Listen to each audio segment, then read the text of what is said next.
So in this video, we'll talk about applications of vector equations of lines, basically 3 word problems. First couple are going to be about application of lines to motion. So for example, an object is moving in a plane, and its position is given by this equation. The 3, 1 is just a point that the object is at, and then the vector -2, 3 talks about the movement of that object. C here stands for time in hours after the start, and distances are measured in kilometers. So to find the initial position of the object, that means when time is 0. So we'll just have to plug in 0 for t and figure out the coordinates of the point the object would be at.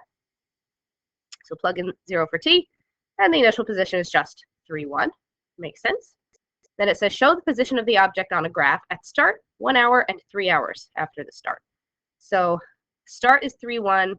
1 hour later, we plug in 1 for time, and for 3 hours later, we'll plug in 3 for time. We'll get those 3 coordinates and then plot the points on the coordinate plane. It would look like that, what's boxed in red. And then part C, if I go back up, is to find the velocity and the speed of the object.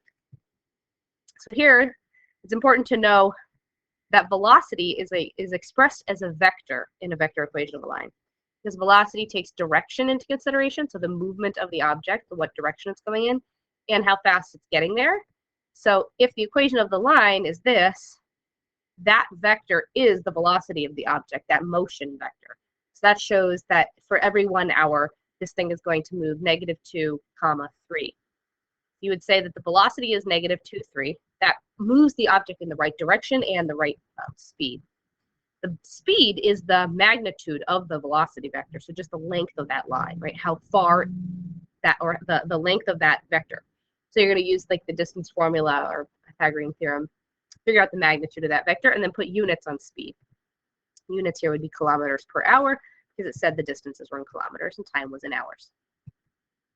Here's a little bit more of a challenging one. At 12 o'clock midday, plane A is passing in the vicinity of an airport. So right at noon, we're going to say the airplane is at the airport. That's actually what that means. It's a little confusing.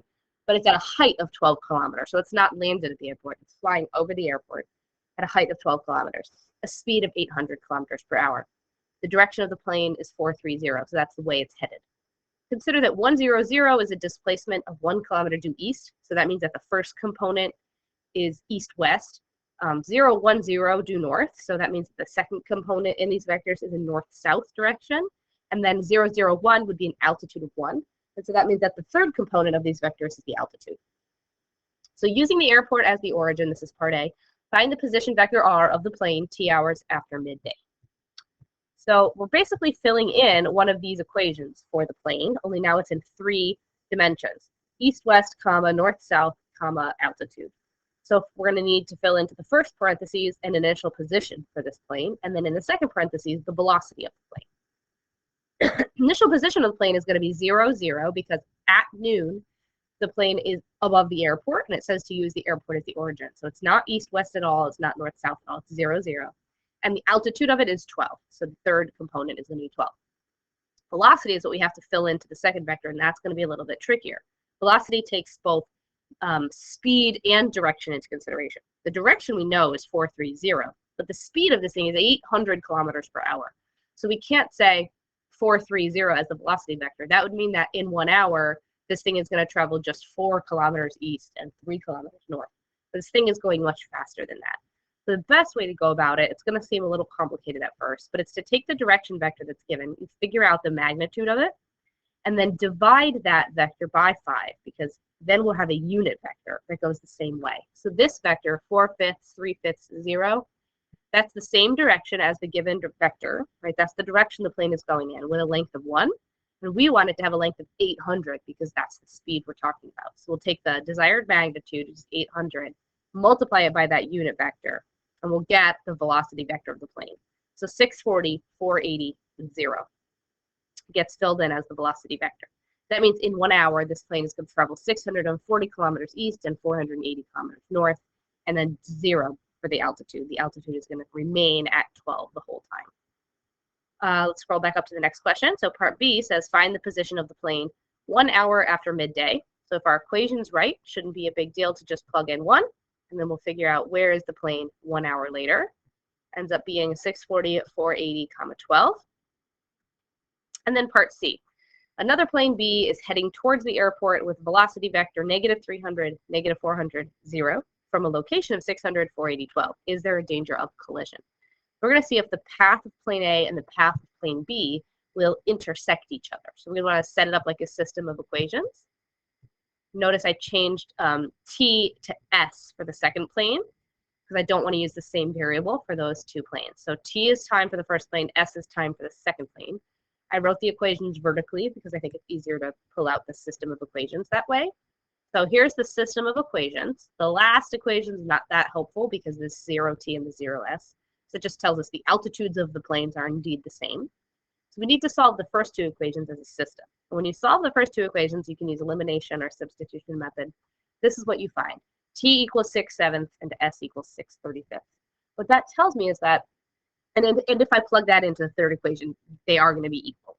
So what that tells me is there is a time when these two planes paths will intersect, but it's not the same time for each plane.